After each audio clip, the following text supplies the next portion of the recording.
नमस्कार विद्यार्थी मित्रांनो, जी के व्हॅली मॅडम या यूट्यूब चॅनलमध्ये तुमचं खूप खूप स्वागत आहे।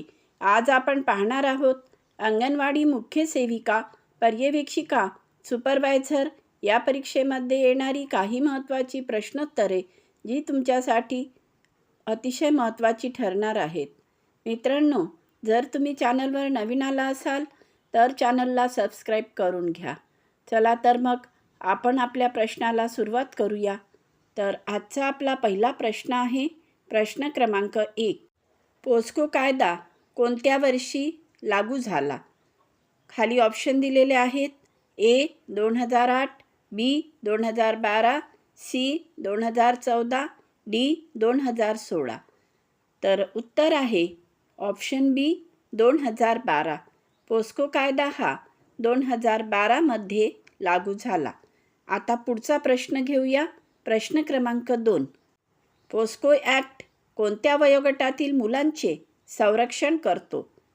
ऑप्शन आहे ए 18 पेक्षा जास्त, बी 18 वर्षाखालील, सी 21 वर्षाखालील, डी 10 वर्षाखालील। तर या प्रश्नाचे उत्तर आहे ऑप्शन बी 18 वर्षाखालील। पोस्को ॲक्ट हा 18 वर्षाखालील मुलांचे संरक्षण करतो। आता यानंतरचा पुढचा प्रश्न आहे प्रश्न क्रमांक 3। पोस्को ॲक्टचे पूर्ण नाव काय? तर ऑप्शन आहे A protection of social children, B protection of children from sexual offences, C protection of child rights act, D prevention of child abuse act. तर या प्रश्नाचे उत्तर आहे option B protection of children from sexual offences. तर POCSO ॲक्टचे पूर्ण नाव काय आहे? तर protection of children from sexual offences. आता पुढचा प्रश्न आहे प्रश्न क्रमांक 4। पोस्को कायद्यात मुलगा किंवा मुलगी दोन्हींचे संरक्षण होते का? ऑप्शन आहे ए फक्त मुली, बी मुलगा व मुलगी दोन्ही, सी फक्त मुलगे, डी कोणाचेही नाही। तर उत्तर आहे ऑप्शन बी मुलगा व मुलगी दोन्ही। पोस्को कायद्यात मुलगा व मुलगी दोन्हींचे संरक्षण होते। आता यानंतरचा पुढचा प्रश्न आहे प्रश्न क्रमांक 5। ॲग्रेवेटेड सेक्शुअल ॲसॉल्ट कोणत्या सेक्शनमध्ये आहे? ऑप्शन आहे A section 7, B section 9, C section 5, D section 13। उत्तर आहे option B section 9। Aggravated sexual assault section 9 या सेक्शनमध्ये आहे। आता यानंतरचा पुढचा प्रश्न घेऊया। प्रश्न क्रमांक 6। स्पेशल कोर्ट पोस्को प्रकरण किती वेळात निकाली काढते? ऑप्शन आहे ए 90 दिवस, बी 1 वर्ष, सी 6 महिने, डी 3 वर्ष। तर या प्रश्नाचे उत्तर आहे ऑप्शन बी 1 वर्ष। स्पेशल कोर्ट पोस्को प्रकरण 1 वर्षात निकाली काढते। आता यानंतरचा पुढचा प्रश्न आहे प्रश्न क्रमांक 7। मुलाखत स्टेटमेंट कुठे घ्यावी? तर ऑप्शन आहे ए पोलीस स्टेशनमध्ये, बी मुलाला भयमुक्त वातावरणात, सी आरोपीसमोर, डी रात्री उशिरा। उत्तर आहे ऑप्शन बी मुलाला भयमुक्त वातावरणात। मुलाखती भयमुक्त वातावरणात घ्यावी। आता पुढचा प्रश्न आहे प्रश्न क्रमांक 8। पोस्को कायदा कोणत्या प्रकारच्या गुन्ह्यांवर लागू होतो? ऑप्शन आहे ए आर्थिक, बी लैंगिक अत्याचार, सी पर्यावरण, डी सायबर। उत्तर आहे ऑप्शन बी लैंगिक अत्याचार। पोस्को कायदा हा लैंगिक अत्याचार या प्रकारच्या गुन्ह्यावर लागू होतो। आता यानंतरचा पुढील प्रश्न घेऊया। प्रश्न क्रमांक 9।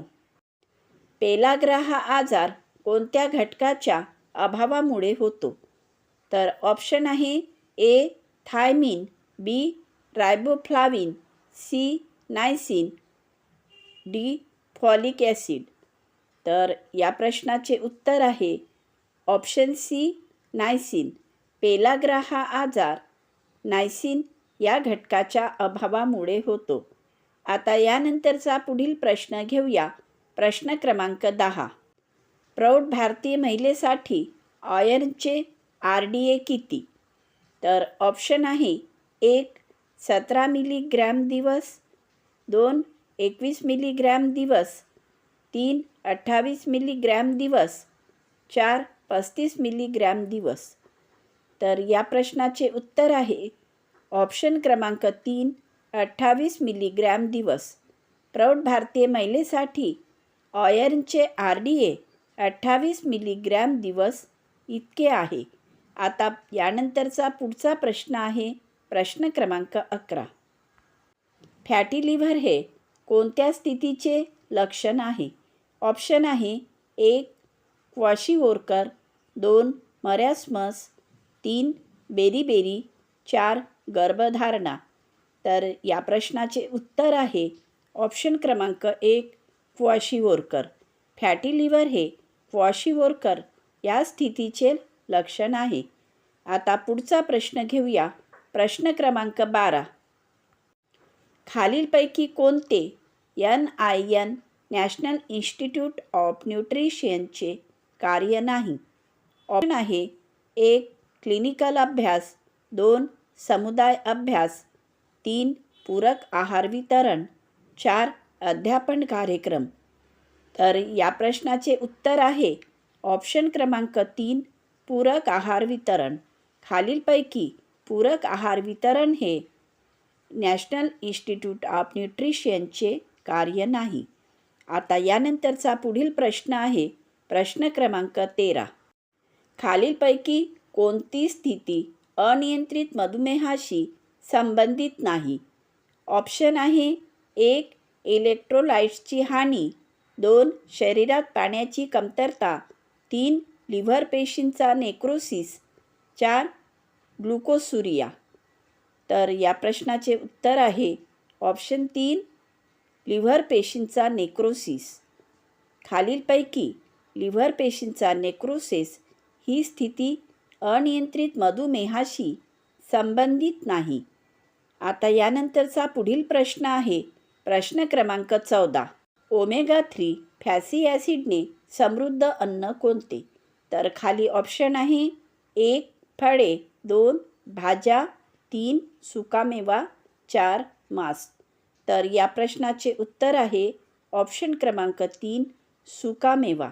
ओमेगा 3 फॅटी ॲसिडने समृद्ध अन्न सुकामेवा हे आहे.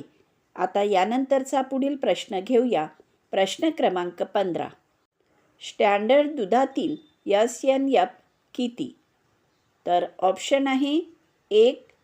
4.5%, 2. 5%, 3. 8.5%, 4. 9%. तर या प्रश्नाचे उत्तर आहे ऑप्शन क्रमांक 3. 8.5%. स्टँडर्ड दुधातील SNF 8.5% इतके आहे. आता पुढचा प्रश्न घेऊया. प्रश्न क्रमांक 16. ग्लुटेन हे कोणत्या धान्यातून मिळते? ऑप्शन आहे 1. मका, 2. गहू, 3. सोयाबीन, 4. तांदूळ. तर या प्रश्नाचे उत्तर आहे ऑप्शन क्रमांक 2. गहू. ग्लुटेन हे गहू या धान्यातून मिळते. आता यानंतरचा पुढील प्रश्न आहे प्रश्न क्रमांक 17. पेक्टिन म्हणजे काय? तर ऑप्शन आहे 1. विद्रव्य तंतू, 2. अविद्रव्य तंतू, 3. स्टार्च, 4. Resistant starch. तर उत्तर आहे ऑप्शन क्रमांक 1. विद्रव्य तंतू. पेक्टिन म्हणजे विद्रव्य तंतू. आता यानंतरचा पुढील प्रश्न आहे प्रश्न क्रमांक 18. मास अप्रोच कोणत्या माध्यमातून मिळतो? तर ऑप्शन आहे 1. प्रशिक्षण, 2. प्रदर्शन, 3. पॅनेल चर्चा, 4. समूह चर्चा. तर या प्रश्नाचे उत्तर आहे ऑप्शन क्रमांक 2. प्रदर्शन. मास अप्रोच हा प्रदर्शनातून मिळतो. आता यानंतरचा पुढील प्रश्न आहे प्रश्न क्रमांक 19. नॉन प्रोजेक्टेड व्हिज्युअल एड कोणते?